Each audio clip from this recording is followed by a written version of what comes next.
WhatsApp channel வந்து ரவுனைட்ரோவில் வந்துடும். கீழே வந்து லிங்க்கு கௌதம் குடுவாப்பில், அதில் நீங்கள் ஜாயின் பண்ணிக்கோங்க. எக்ஸ்க்ளூசிவான நாங்கள் என்ன கண்டென்ட்ஸ்லாம் யூடியூப்பில் போடுறோமோ அதை அப்படியே ஃபார்வர்ட் பண்ணி இந்த வாட்ஸ்அப்பில் போடுவோம். அதுதானே பண்ண போகிறோம். சேட் கூட பண்ணலாம். ஆமாம், சேட் கூட பண்ணலாம். அண்ட் அங்கேயும் டவுட்ஸ் கேட்கலாம். அதெல்லாம் நாங்கள் நோட் பண்ணி வச்சுட்டு கிளவராக இந்த மாதிரி வீடியோஸ் எடுத்து அதை போட்டுருவோம், பதில் சொல்லுவோம், நம்புகிறோம். சரி, ஓகே. வெல்கம் டு ரெவனைட்ரோ. அண்ட் நான் உங்கள் கௌதம் அண்ட் டேனியல் நம்ம கூட இருக்காங்க. அண்ட் இந்த ஆஸ்க் ரெவனைட்ரோவில் வந்து பார்த்திங்கன்னா ரொம்ப முக்கியமான ஒரு விஷயம் வந்து நம்ம பார்க்க போகிறோம். நிறைய பேர் என்ன நினச்சிட்டு இருப்பாங்கன்னா, சிசி அதிகமாக இருக்கிற பைக்ஸ் எல்லாமே வந்து பயங்கர ஃபாஸ்ட்டாக போகும். அண்ட் அதே மாதிரி சிசிஸ் வந்து அதிகமாக இருந்தாலே போதும், அந்த பைக் வந்து நம்ம டாப் ஸ்பீடில் போகலாம், எல்லாத்தையும் அடிச்சு நோக்கிடலாம் அப்படின்னு யோசிப்பாங்க. பட் அது உண்மையாக சிசினா பவருக்கு ஈக்குவலா? நான் சிம்பிளாக அந்த கேள்விக்கு ஒரே லைனில் வந்து பதில் சொல்கிறேன். சிசி வந்து உங்ககிட்ட எவ்வளோ நிலம் இருக்குது அப்படின்றது, பவர்ன்றது நீ எவ்வளோ பெரிய வீடு கட்டுற அப்படின்றத வச்சுக்கலாம். ஸோ உங்ககிட்ட நிறையா நிலம் இருந்துச்சுன்னா நல்ல பெரிய வீடாக கட்ட முடியும். கம்மியான நிலத்துலையும் நீ வந்து அதிகமான வீடு கட்ட முடியும். ஆனால் அதிகமான நிலத்தை வந்து சின்ன வீடு கட்டி மிச்சத்தை ஃப்ரீயாக காலி பண்ண முடியும். என்னங்க எனக்கு ஒன்றுமே புரியலையா? ஓகேவா? சிசின்றது உனக்கு அதிகமான பவரை ப்ரொடியூஸ் பண்ணுற உனக்கு பொட்டன்ஷியல் வந்து இருக்குது. பட் அதை நீ வந்து யூட்டிலைஸ் பண்ணியான்றது தான் கேள்வி. அதாவது ஒரு 350 சிசி இருக்கிற ராயல் என்ஃபீல்டு வந்து ஒரு 150 சிசி இருக்கிற R15 வந்து முன்ன முடியும், வைஸ் வர்சாவும் முடியும். எப்படி? R15 வந்து ராயல் என்ஃபீல்டை முந்துது. இது எப்படி நான் சொல்கிறேன்னா, R15 ராயல் என்ஃபீல்டு முந்துதுன்னு தான் நான் சொல்கிறேன். அது இல்லைன்னா vice versa. So R15 royal என்ஃபீல்டை முந்துறதுக்கான மெயின் ரீசன் வந்து பார்த்தீங்கன்னா, R15 வந்து லைட் வெயிட். ரெண்டாவது, ஒரு குறிப்பிட்ட ஸ்பீடுக்கு மேலே போனோன்னா உனக்கு வந்து வெஹிக்கிளில் இருக்க ரெசிஸ்டன்ட் ஃபோர்ஸ், அதாவது அந்த வெயிட்டு, ட்ராக்டிவ் எஃபர்ட்டு, அதாவது ஏற்று வர ரோடு எஃபர்ட், இதெல்லாம் மீறி அந்த வண்டி போராடுற ஒரே ஃபோர்ஸ் வந்து பார்த்திங்கன்னா ஏரோடைனமிக்ஸ் தான். காற்றை கிழிச்சிட்டு போகணும். ஸோ R15 வந்து பார்த்தோன்னா fully faired bike, motorcycle. So அது ஈஸியாக வந்து ஏரை கிழிச்சிட்டு ஸ்ட்ரீம் லைன் மட்டும் போயிடும். அதே நீ புல்லட் எடுத்துக்கிட்டேன்னா நம்மளாலே இப்படி உஸ்காத்து மாதிரி உட்காந்துருப்பான், நேராக செஸ்ட்டில் அடிக்கும். நீ யோசிப்பார், ஒரு கர்வியான சர்ஃபேஸை தண்ணி, ஏர் வந்து தண்ணி மாதிரி தான் பிஹேவ் பண்ணும், தண்ணிக்குள்ளே ஈஸியாக எடுத்துகிட்டு போயிடலாம். அதே நீ வந்து ஒரு ஃப்ளாட்டான சர்ஃபேஸை தண்ணியில் அடிச்சா டாப்புன்னு அடிக்கும்ல. இப்படி நீந்துறதுக்கும் இப்படி உழுறதுக்கும். ஸோ அதுதான் மெயின் ரீசன் புல்லட் வந்து ஸ்லோவாக இருக்கிறதுக்கு. அதோட பவருமே அதிகமாக இல்லை, வெயிட் அதிகமாக இருக்குது, ஏரோடைனமிக்காகவும் இல்லை. ஸோ அதனால தான் வந்து R15 வந்து ஈஸியாக தம்பி இங்கே தான் இருக்கியா பாய்ப்பா அப்படின்ட்டு போயிடுறாப்புல.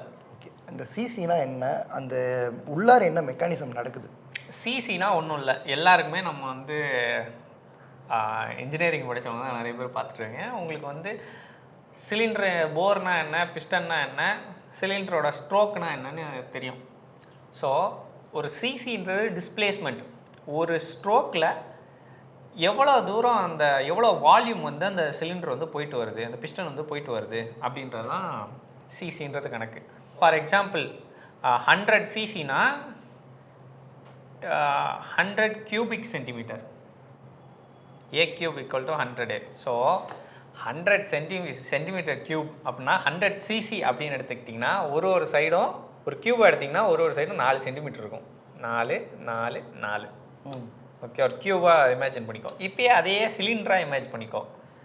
ஸோ 100 சிசி அந்த அளவு வந்து ஒரு பிஸ்டன் வந்து மூவ் ஆகிட்டு வருதுன்னா அதுதான் 100 சிசி இன்ஜின். இதுதான் மேட்டர். ஸோ இவ்வளோ இடம் இருக்குது உனக்கு கம்பஷன் வந்து பிஸ்டன் மேலே இடிக்கிறதுக்கு. அந்த கம்பஷன் ப்ராசஸ் உள்ளார நடந்து இக்னிஷன் நடக்கிறதுக்கு வந்து இவ்வளோ ஸ்பேஸ் இருக்குங்கிறீங்களா? ஆமாம், சிசியை பொறுத்து உன்னோட பவர் பொட்டன்ஷியல் வந்து சிசியை பொறுத்து இருக்குது.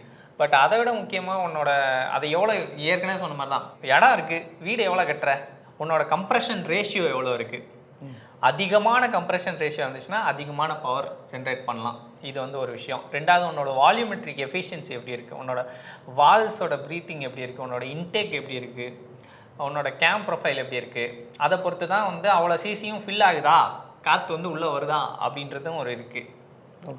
அது போக சின்ன சின்ன விஷயங்கள் இருக்குது. நான் சொன்ன மாதிரி பவருக்கான தேவையான விஷயம், உன்னோட கிராங்க் ஷாஃப்ட்டு, லிவரேஜ் எவ்வளோ இருக்குது, அந்த மாதிரி சின்ன சின்ன விஷயம் இருக்குது.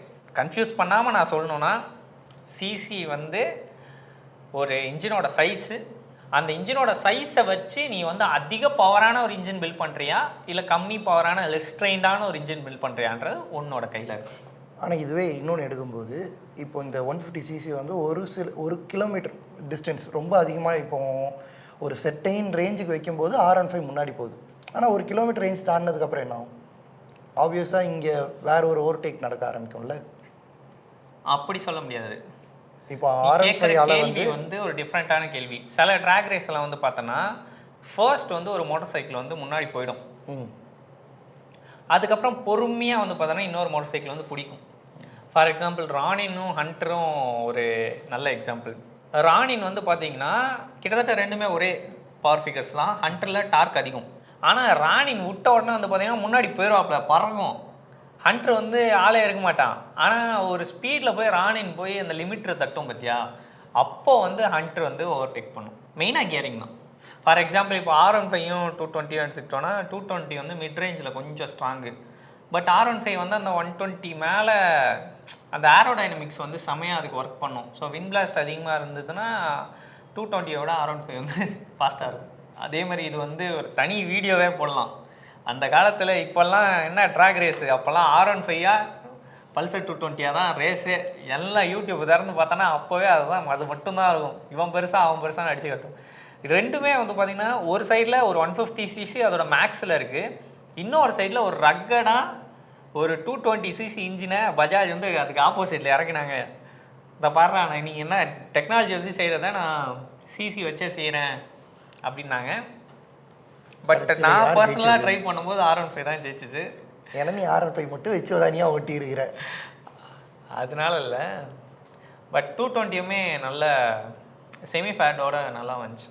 சிசின்றது உனக்கு வந்து கொடுக்கப்பட்டுக்கிற ரூம், மற்ற ஃபேக்டர்ஸும் இருக்குது. நான் சொன்ன மாதிரி ஹெட்டோட டிசைன் இருக்குது, கம்ப்ரெஷன் ரேஷியோ இருக்குது. இந்த மாதிரி ஃபேக்டர்ஸ் தான் நீ எவ்வளோக்கு எவ்வளோ அந்த சிசியை வந்து பாசிபிளாக பவர் ஜென்ரேட் பண்ண யூஸ் பண்ணுறேன்றத வச்சு மாறும். ஆமாம்.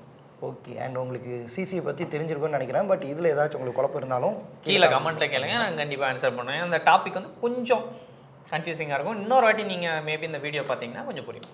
அண்ட் இதே வந்து இன்னும் கொஞ்சம் கூட தெளிவான தமிழில் தேவைப்பட்டுச்சுன்னா சொல்லுங்கள். அது இன்னொரு வீடியோவாக இன்னும் சிம்பிளாக என்ன பண்ண முடியும் அப்படிங்கிறத பார்க்குறோம். அண்ட் வேறு ஏதாச்சும் இதை பற்றி பேசுங்க ப்ரோ அப்படின்னு நீங்கள் சொன்னால் கூட ஹேஷ்டேக் போட்டு ஆஸ்க் ரெவனேட்டர்னு கேட்டிங்கன்னா கண்டிப்பாக அதை நாங்கள் வந்து கொடுக்க ட்ரை பண்ணுறோம் வீடியோவாக. அண்ட் உங்கள்கிட்ட இந்த விடைபெறுவது உங்கள் டேனி மற்றும் கௌதம்.